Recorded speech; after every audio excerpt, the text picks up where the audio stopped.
It's the eCommerce Master Plan podcast. Here to help you solve your marketing problems and grow your e-commerce business. Cutting through the hype to bring you inspiration and advice from the e-commerce sector and beyond. Here's your host, Chloe Thomas. Hello and welcome to our latest podcast. I'm Chloe and it's great to have you guys out there listening. A little announcement, I suppose, is that I am intending on keeping this podcast a COVID-19 free zone. I'm not planning on covering it. I'm not planning on asking any of the guests about how they're dealing with it. I kind of want it to be like a little respite from all that's going on out there, because personally, I'm finding a bit of normality is doing my mind and my heart a whole pile of good. So I hope you're all keeping safe out there.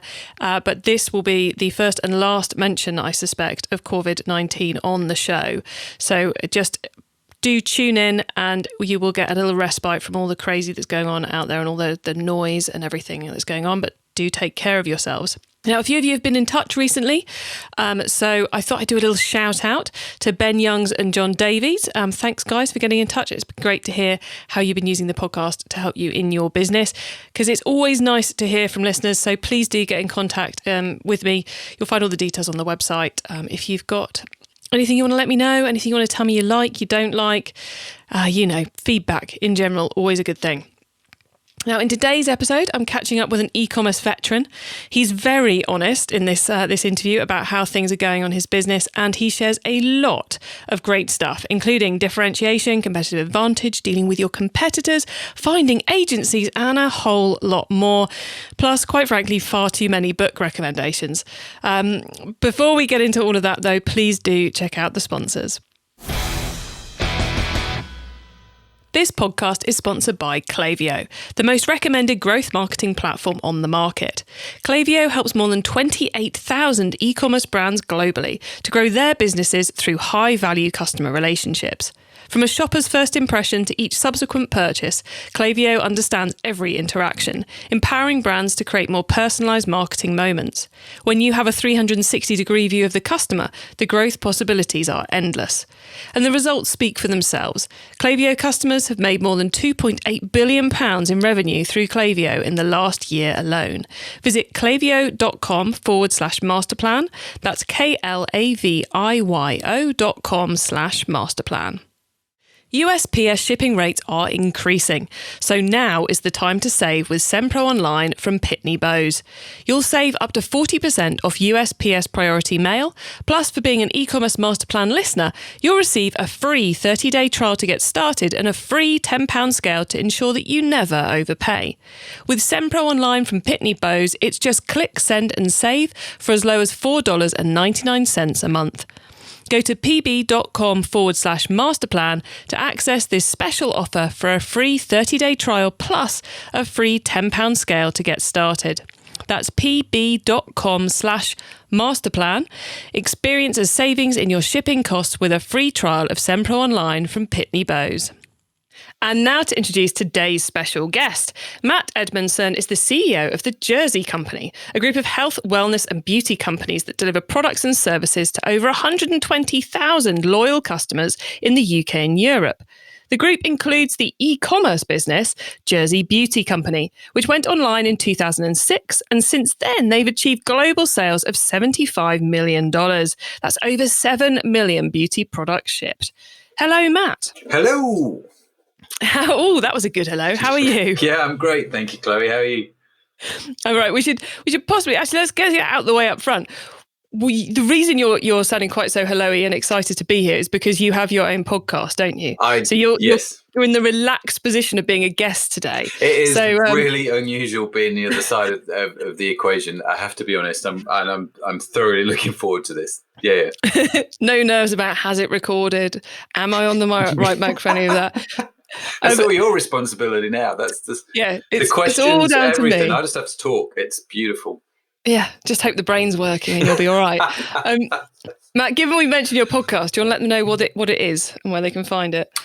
Sure. It's called The Curiosity Podcast, and like your show, it's a show about e-commerce. You and I have a common passion, don't we? And it's e-commerce. Mm-hmm. And we love it. We enjoy it.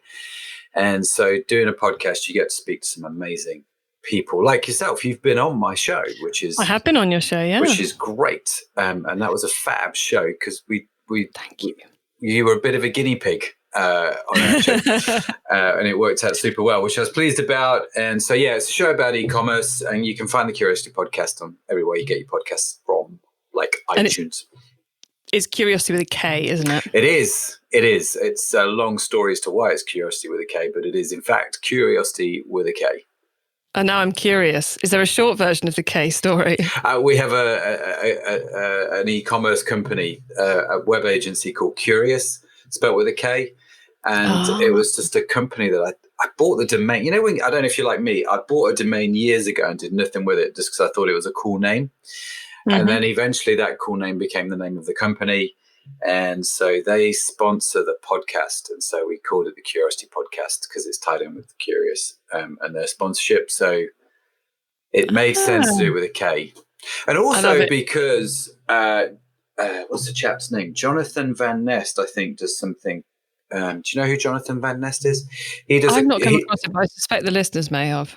Well, he's a fascinating chap. He has a podcast called the Curiosity Podcast, I think, but spelled properly. As in with a C, not with a K. Mm-hmm.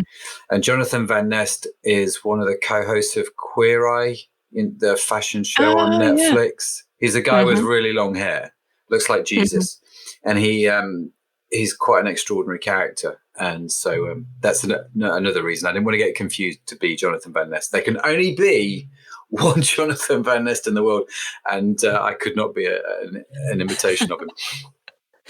Well, I've managed to, you may be feeling quite smug, Matt, as a podcast host. I've just managed to completely destroy my own script. The listeners will be going, really, Chloe? Why? Why are you talking about this at this point in the show? You don't usually talk about this till the end of the show.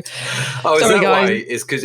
Yeah, they're all going, why are you talking about this now? You should be asking him how he got started in e-commerce. And yes, listeners, that's what I'm going to do right now. Excellent. Let's get ourselves back on track. Excellent. It's not just me that messes things up. No, but it will all be fine. It makes me feel so much better. See, box put guest at ease ticked. Okay, listeners, I'm getting us back on track now. You could tell this is going to be an entertaining show. Matt, how did you get started in e-commerce back in the beginnings of time? Wow. So if I go right back to the beginning, I started to write websites. Just as the internet was starting to take off, I appreciated the internet was going to get big, and so I learned how to write my own websites. Do all the code and all that sort of stuff. This was back in the days where you wrote HTML code in like Notepad. It was just pre Dreamweaver. I remember when I first got. If anybody knows what Dreamweaver is, listening, they'll be like, "Oh wow, this is going back a long time ago." I did a day course in Dreamweaver. Oh, once. Really? Yeah. Oh well. Never used it, but I did. I got, and I think the person giving the course was giving away illegal copies of Dreamweaver. Oh wow! Back in the days when you could, yeah. Yes, yeah, on CDs, and I never even got as far as loading that onto my computer. So yeah, right back at the beginning, you were creating websites. Yeah, and I think I was doing my websites, and I thought, geez, you know what? This whole e-commerce thing just sounded really fascinating to me.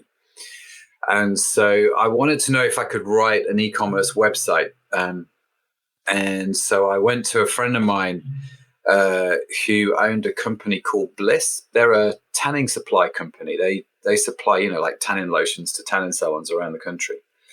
And I said, Chris, listen, bud, I want to set up an online site selling stuff online just to see if I can do it. Can I sell your stuff? I just need a trade account. And I just want to buy this stuff on demand. I almost had a drop shipping agreement with him in some respects before drop shipping became well known. And he's like, yeah, sure, go for it. Have a little experiment. And so I set up this website, and 6 months later, he actually bought that website off me. He was like, this is doing really well. Can I just buy it off you? And I said, sure. And so that was kind of my very first e-commerce website. And we've been doing them ever since. Yeah. I'm on my 19th now. I'm on my 19th. No, 20. I think we're just about to launch our 20th. It's strange how the longer it goes on, the harder it is to remember the numbers. Yeah, you stop caring, don't you, after a while? It's like when people say to me, how old are you? I genuinely don't care. That's the answer. I don't know, and I don't care. I'd have to work it out. Yes, I have to think I'm the same. I have to think of the year and then work out where we are in the year. Oh, okay, we're there. I've done some maths. I can now tell you how old I am. Yeah. It's funny. So we're here to talk about the Jersey Beauty Company, which is kind of I don't know where it came in the order of creation of your e-commerce companies, but it's kind of the standout one. Yeah. It's the one you've done the most kind of crazy stuff with and interesting stuff with. And before we get into kind of what's going on at Jersey Beauty, let's just tick off for the audience what Jersey Beauty actually is. So where in the world are you and where are you selling to? Well, ironically, Jersey Beauty Company is based in Liverpool. It did start off life in Jersey, in the Channel Islands. And if you're outside of the UK, Jersey is a small island off the north coast of France. We're not talking New Jersey in the States, but a small, independently British island. Part of Britain, yeah. Yeah, it's sort of independently Britain. And it started in Jersey because of years ago, I don't know if you remember, we had the VAT advantage in Jersey. Mm-hmm. And so it started there, and you could sell products at exactly the same price and make 20% more profit because you didn't have to charge VAT or the sales tax, which was amazing, really. But through a series of unfortunate events, like the movie, it couldn't stay in Jersey. So we ended up moving it to Liverpool, which is where I've lived for almost 30 years now, and ran the operation from Liverpool, England. So that's where we are. Okay, and you're selling across the UK and Europe, aren't you? Do you sell beyond that? Not on Jersey Beauty Company, we don't. That's because of restrictions from the suppliers saying you can only, sell in Europe. I think a lot of the suppliers in the beauty industry would like it that you only sold in the UK, and maybe they will now say that you can only sell in the UK following Brexit. But it's just the UK and Europe. Yeah, so the product, we should say, you've not created your own beauty products. You are retailing strong brand names that people would be familiar with. That is correct for about 6 more weeks. Ooh. Yeah. In 6 weeks, we're launching our own beauty product, a face serum, which we're super excited about. We have dabbled in launching our own skincare brand. We launched our own skincare brand, back in 2013. And it did okay, didn't break any records. And we thought, actually, that doesn't make sense for us. So we focused in a lot more. We're just doing a single product now. But that gets launched in 6 weeks. Oh, exciting. Which actually, she says, looking at her calendar, is about the same time as this podcast goes live. So if you head over to Jersey Beauty, guys, you may well be able to see that brand new face serum, which I'm guessing the second it's launched is going to be taking over the homepage. have no doubt about it. Yes. It will not have my face next to it for obvious reasons. But yes, it will be definitely taking over the site. It's called Sudaria. We've got this really funky name. I don't know if you're like me, Chloe. When it comes to naming things, I genuinely find that really hard. It's one of the trickiest things, right? I have a habit of coming up with business names that people can't remember. So the first one of those was Indium Online, which was a marketing agency, which some people thought was Iridium, which is another metal off the periodic table. Yeah. And one client kept calling Imodium Digital, which was... Did they have stomach issues? I don't know. I never was brave enough to ask.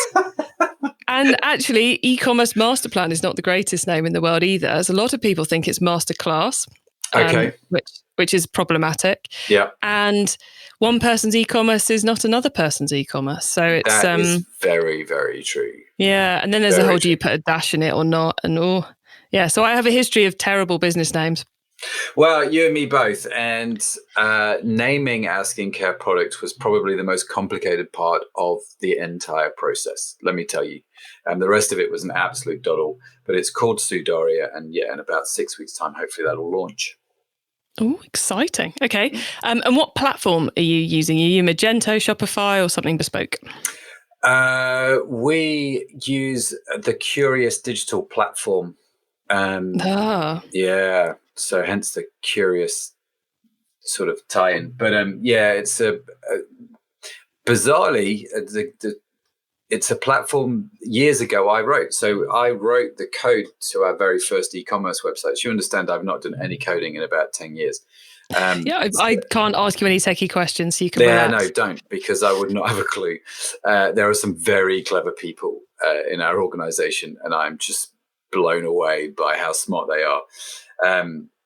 But yeah, this platform developed and evolved with our e-commerce businesses over the years, and as our businesses grew and became more and more successful, more and more people said to us, "Oh, can we just use your platform, right? Can we?" And so that has now grown into its own full-scale e-commerce platform called Curious Digital, which we're super proud of. Actually, it's a really great platform. Very cool. With a K, as we've said a couple of times now. Yeah, I was going to remember the K thing now. Just remember the K thing. But let's refer back to our previous comments about not naming things very well. This would be one of them. Okay, and what does your team look like? The team for Jersey Beauty look like? Are you doing it all in house? Have you outsourced anything? How many of you are there? Oh, there's a whole bunch of us. So yeah, and it's great actually. We sort of, when Jersey took off and it grew up, it was at that time when there wasn't actually any e-commerce platform, any serious e-commerce platform around. You looked at things and you thought, well, geez, that's not really what I need. So you ended up back then writing your own platform. I don't know if you remember these days, and this is just what you did, right? Which is how this whole thing evolved. And so we've always had this thing with Jersey, let's keep it as much in-house as we can. So we have marketing teams, we have a guy that does video and graphics. We've got Michelle, who's the main director of the business. She's brilliant and she runs it. We've got Julie in customer service, I've known her for years, and she's awesome. And, ends up doing, I can only describe it as pastoral care on the phone. It's remarkable. Customers calling in and just end up pouring out their hearts to Julie, and she talks to them, and it's brilliant and lovely. So we've got warehouse staff, we've got and so the only thing that I do outsource, if I'm being totally honest, is paid media. We do outsource that. We found a really great company to work with there. And when you say paid media, are you talking Google ads, Facebook ads, and anything else that you can manage to pay for online? Yeah, pretty much Google and Facebook for Jersey. They're the two main places that you would want to advertise, and a little bit of Amazon as well. We do paid media on Amazon, and yeah, that works super well for us. And outsourcing that has worked super well. And are you happy to name them? I don't know what his company's called. It's called Ross. Snappify Marketing. I think that's what we call him. I just call him Ross. He's a local guy. A friend of mine mentors him, and he sent him along to me a few years ago and said, "Oh, you should talk to this guy, Ross. I think he could do with your help." And when you just like somebody, and Ross is a cool guy. We're both big Liverpool Football Club fans, which I think always helps. And he came, and I just remember him sitting in my office, and I said to him, "Hey, Ross, let me give you a shot at the title, bro. Let's see what you can do. Work with us." And so, yeah, he launched his business. He started with us, which was great. And he's got people that work for him now. And yeah, he's done great. Isn't it? It's amazing how often the right supplier sometimes comes to you via the strangest of mediums. Yeah, it's cool, isn't it? It's cool. And how often it's as much about their skill set as it is about their relationship abilities and how they choose to work. Yeah, totally.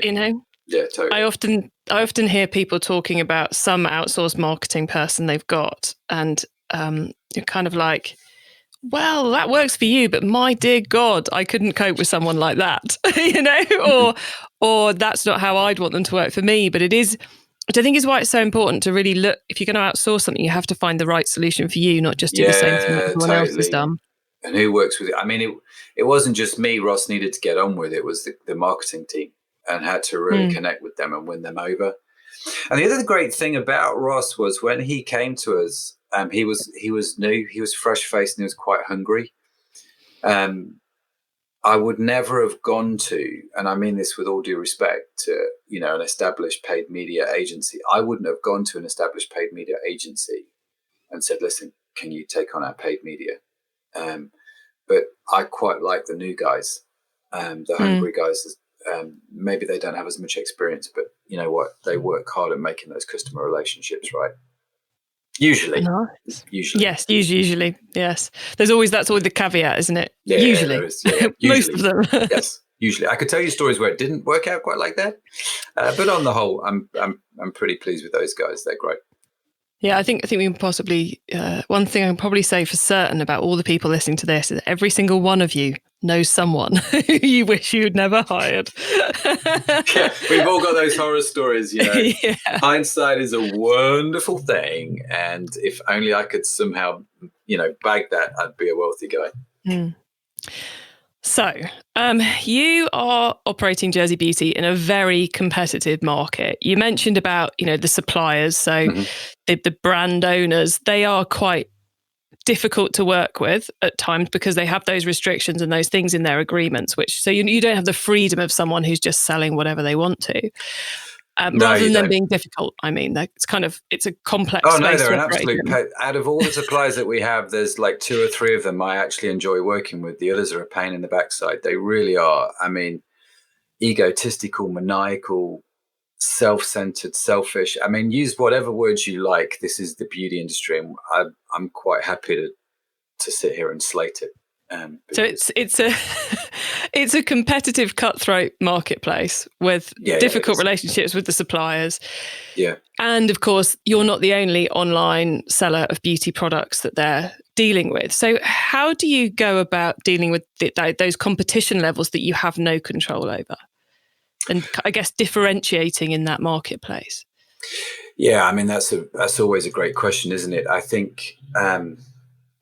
Because you can look at your competitors and you can say, right, well, who are my competitors? Well, number one, you're going to have Amazon on your list, right? How do I compete with Amazon? But then there's going to be a bunch of companies like Jersey, maybe a similar size, similar setup, been around a similar length of time. In fact, there's 2 or 3 companies that have been. And I know the guys that run those businesses. Every now and again, we get together and have a beer and a chat. And I think it's a really interesting question, like how do you deal with your competitors? And I think fundamentally there are 2 rules that I would go by. Number one, understand what is going on with your competitors. I mean, follow their metrics as close as you can. And there's a lot of data out there which you can get. But I would say rule number 1, being the most important rule, is simply this: you have got to learn to be yourself in a way that is attractive to your customer. Because people buy from personality, and they if you do you really well, if you do customer service well, if you do great value products well, if your customer service just shines, how you send the parcel, everything, all of those things, if it ties in with who you are as a brand, matches your values, and people connect with those values, then great. One of the things that we've done really well, I think, over years is we've actually had a voice and an opinion in the beauty industry. So if you think about how the beauty industry is totally built on this idea of what I call shame. And what I mean by that is they shame you. They show you a photograph of someone who is got better skin, or, whatever it is, that they're trying to sell.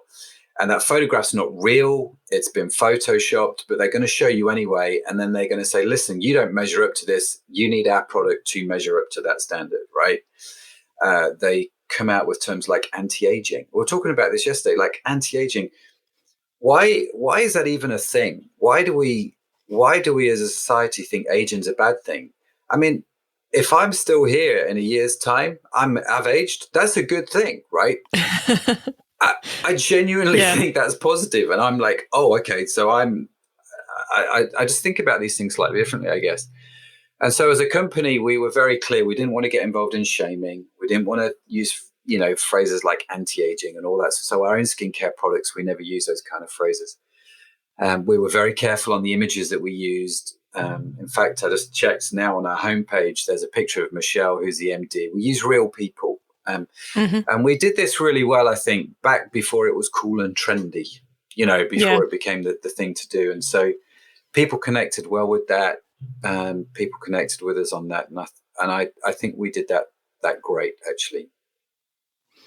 And I get completely everything you're saying, but I just want to kind of come back to one point you said quite early on there, which was you know your competitors personally and you go for a beer with them every now and then, which I think a lot of people just see their competitors and think, oh, I couldn't ever I mustn't talk to them. I must always see them as the enemy. But actually, it's, yes, you've got to be aware of what they're doing and you've got to keep an eye on what they're up to. And you've got to see them as a little bit like an enemy all the time. But it's an incredibly cathartic thing to meet up with people doing something similar to you. I mean, we both run e-commerce podcasts. And we have a good natter every time we catch up about what's going on in that world and other worlds. But it's the same with other e-commerce businesses. If there's other people doing similar things to you, there's a lot to be said for getting together with them and just kind of, turning off all the recorders and having a good old natter over a pint of beer. Yeah, absolutely. Why not? These are real people with real problems. Do you know what I mean? And it's and 9 times out of 10, they're actually really good people. They're not. It's not like they're out to chef. And if they are, just don't hang out with them. But I think you're totally right. Go have a beer, go hang out. And you know what? This whole idea that I have it with people all the time. It's like, well, why would I want to go do that? I don't want them finding out about what we're doing. Let me tell you, they already know. Yes. If you're really good at something, they already know.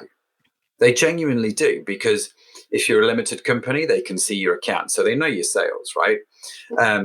They can see the emails that you send out. They can see what you put on social media. They can go to your website, look at your bestsellers. They could go to a website like SimilarWeb and see what kind of traffic you're getting. I mean, they already know. If they've got half a brain, they know. So trying to hide it, just get together and have a beer and have a laugh is much more interesting. Life's too short. Well, indeed. And then there's a lot of things which they can share with you, which may help you along the way as well, I'm sure. Wow. Actually, you learn a lot more than you think, right? You genuinely learn a lot more than you think. And that's the beautiful thing about it. I don't mind getting together with my competitors. I love the fact that we chat, similar podcasts, and why not? Why not? Share. When you're on my podcast, I'm happy, and vice versa, Hey, go subscribe to Chloe's podcast. Why would you not do that? Because you are going to learn something really cool about e-commerce. Just go for it, I suppose at this point I should say, and Matt's podcast too. Yeah, just to keep the goodness flowing there. Yeah. But do you know what I mean? I joke. There's a chap called Craig who runs one of our competitors' websites. He's a cool bloke, and he always used to say to us, and I thought it was really cool. If somebody called him and said, "Listen, I want to buy, I don't know, Dermalogica skin smoothing cream," and he found out they were already a customer of Jersey, he's like, "Well, why have you come to us? Jersey are cool. Just buy from Jersey." And we didn't try and steal each other's customers. Like if you typed in their name on on Google, I didn't pay Google to appear in the AdWords underneath their name. Yes. And vice versa. Do you know what I mean? And so we're just like, let's just get on. Everybody get on. Let's not do that. I don't need to go and steal your business that way. I'm going to build mine, you build yours, and together we'll prosper, right? And so we'll build the industry, which is what we did, and it's been great. And that, of course, works really well when, as you were saying, you know who you are as a business and why customers come to you. Because if you're constantly trying to copy a competitor, then you're going to lose track anyway of what you should be doing. Yeah, totally. But that comes from knowing who you are and who you want to do, who you are and what customers you want to serve and how you want to serve them. So something which you've always at Jersey been kind of ahead of the curve on is the content side of things, because which I think fits completely with what you're saying. What's the kind of the key thing? Not using the anti-aging and all that kind of thing. And you actually had a podcast at Jersey Beauty. Yeah, we did. Back in the mid 2000s. And then you're very, very hot on the whole video education piece to this day. So has it always been a conscious thing to put that content out there to educate and to build that relationship with customers? Yeah, we realized, when you're looking at your competitors and you're like, well, why would somebody come to us? What is it that we're doing? A friend of mine used this analogy. He said, imagine you're driving down a road and you're in your car and your car needs petrol. You're running out of petrol. And the road it's late at night. You're on your own, you're female, you're driving down the road, and in front of you are 2 petrol stations selling petrol at exactly the same price. But one of them you pull into and the other one you don't. And the question was, what caused you to go one to the other, all things being equal? And he said, for me, it was because the petrol station on the left had the lights on, whereas the one on the right didn't. And it was something as simple as that attracted the passing customer at that time of the night. And I think, we looked at our competitors, we looked at the industry, we understood who we were as a voice, what we wanted to say. We understood our values, and we're like, how do we do something that's different? How do we stand out in this very noisy crowd? And how do I do that metaphorical turning on the lights for our petrol station? For us, content and education around content was the most blindingly obvious thing that we could do super well that wasn't being done by anybody else. And we thought, yeah, we should give this a good crack. And that's sort of why we went down that road. E-commerce Master Plan is supported by some of the greatest companies in the e-commerce sector. Here's a reminder of who they are. How are the leading D2C brands growing their business? They're using Klaviyo, the growth marketing platform chosen by over 28,000 global innovative online brands. Klaviyo believes in supporting growth, which is why they won't tie you into lengthy contracts, hidden setup or support fees, or feature-based pricing. With a platform that is both powerful and easy to use, it's no surprise so many brands have switched to Klaviyo. Looking for one more compelling reason? Brands switching to Klaviyo see an average of 62 times ROI on their investment. Ready to learn more? Visit klaviyo.com/masterplan. That's KLAVIYO.com/masterplan. USPS shipping rates are increasing, so now is the time to save with SendPro Online from Pitney Bowes. Starting at $4.99 per month, you can also calculate exact postage online, print shipping labels and stamps right from your computer, schedule package pickups and track shipments from departure to arrival, save up to 5 cents on every letter and up to 40% off USPS priority mail. Go to pb.com/masterplan to access this special offer for a free 30-day trial plus a free £10 scale to get started. That's pb.com/masterplan. Experience a saving in your shipping costs with a free trial of SendPro Online from Pitney Bowes. It's time for the top tips round. Okay, I love this section because it gives me and our listeners some really quick ideas for taking our businesses to the next level. Matt, you've given us quite a few ideas already, so I'm guessing we're going to get some really good answers from you here. No pressure at all, sir. Yeah, none taken. Okay, the book top tip. If everyone listening to this podcast agreed to take Friday off and read a book to make their business better, which book would you recommend? Oh, geez, you know what? I wish I could show you my bookshelves because I am an avid book reader. I must read 100 books a year, right? I am a big fan of reading and just figuring out. So I would say to you, well, if you're struggling with understanding your culture and your values, read Delivering Happiness by Tony Hsieh, because that's a great book.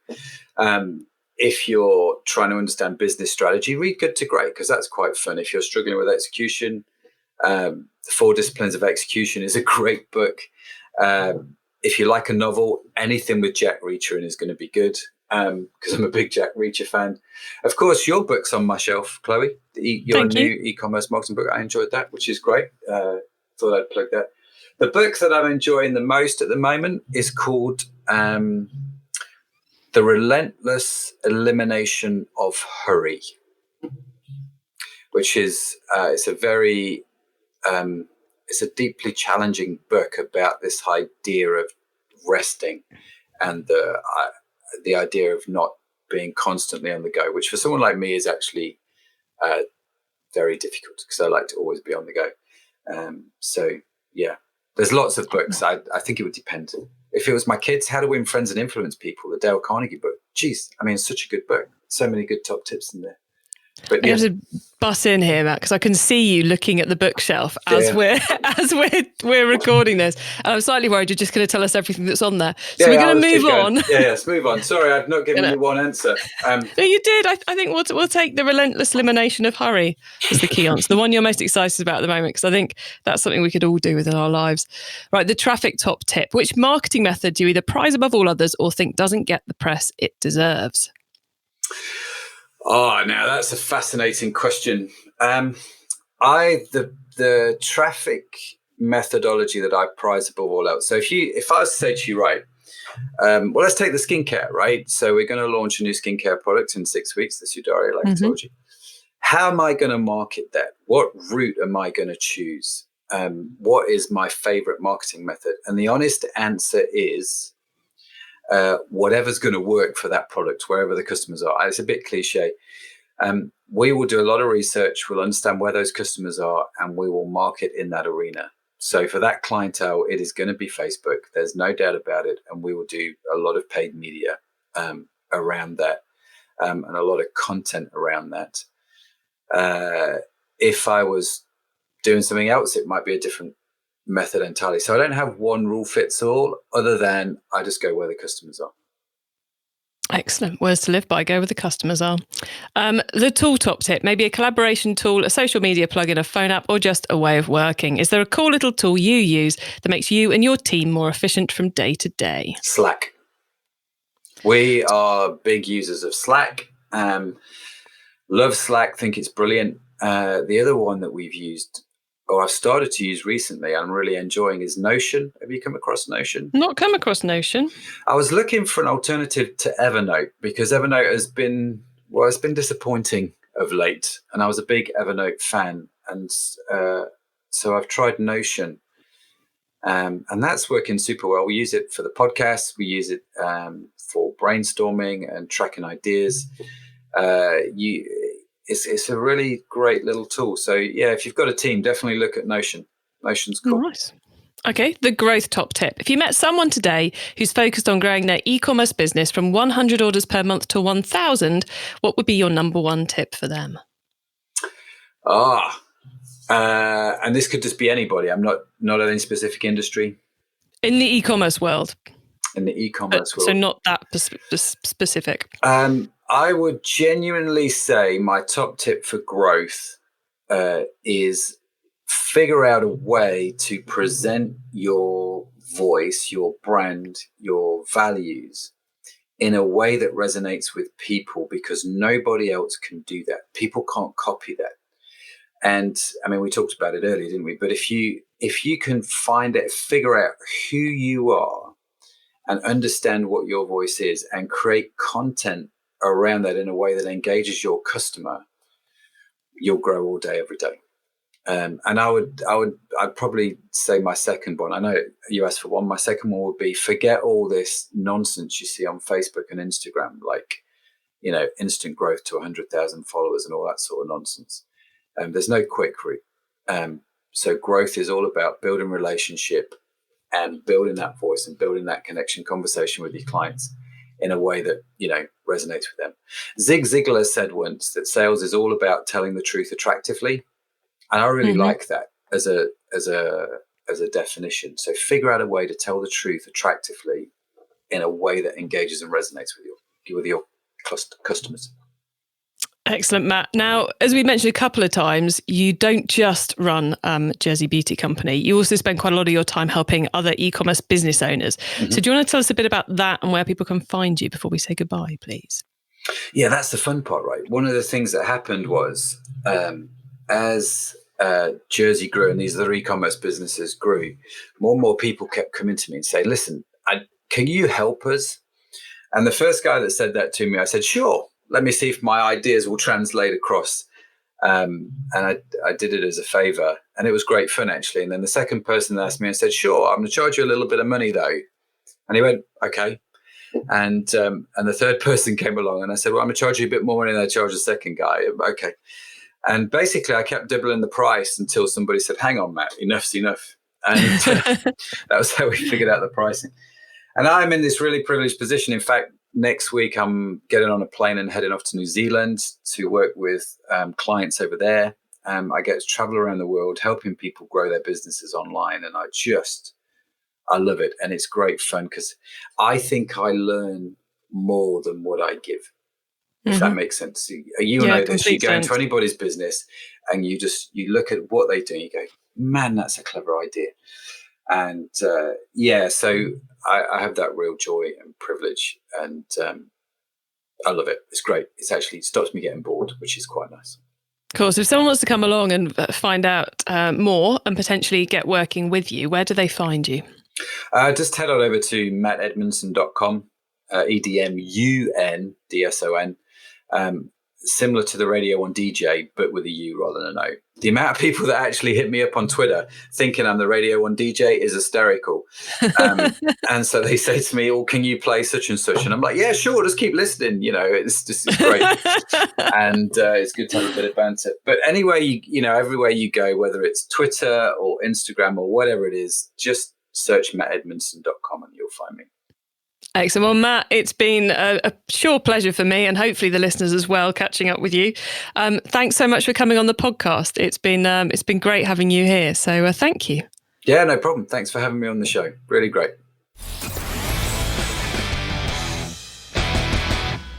Well, it is always a pleasure to catch up with Matt. Usually we end up talking about all kinds of different things. So it's actually quite nice to find out a bit about what he's been up to at Jersey Beauty.